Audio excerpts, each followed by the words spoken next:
ସ୍ୱାଧୀନ ଆଜିକୁ ପ୍ରାୟ 79ତମ ବର୍ଷ ପୁରିଗଲାଣି ସ୍ୱାଧୀନ ପରଠୁ। କିନ୍ତୁ ଆମ ଭାରତରେ ସ୍ୱାଧୀନ ହେଇଛି ସତ, ଲାଗୁଛି ବର୍ତ୍ତମାନ ପର୍ଯ୍ୟନ୍ତ ଆମେ ପରାଧୀନ। ଆଜିର ଶିଶୁ କାଲିର ନାଗରିକ ତଥା ଭାରତର ଭବିଷ୍ୟତ ଉପରେ ଲାଠିମାଡ଼।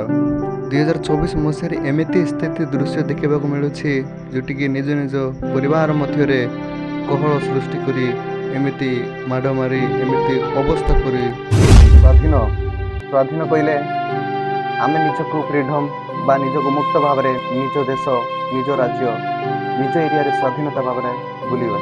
କିନ୍ତୁ ସ୍ୱାଧୀନ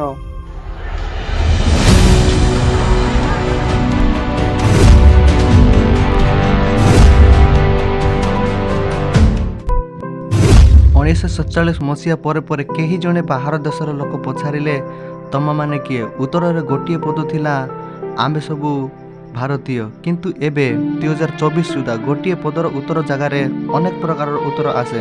ମୁଁ ହିନ୍ଦୁ, ମୁଁ ମୁସଲିମ, ମୁଁ ଖ୍ରୀଷ୍ଟିଆନ। ଏହା କେବଳ ପ୍ରଶାସନମାନଙ୍କର ଅବହେଳା ଯୋଗୁଁ। ନିଜ ନିଜ ଭିତରେ କୋହଳି।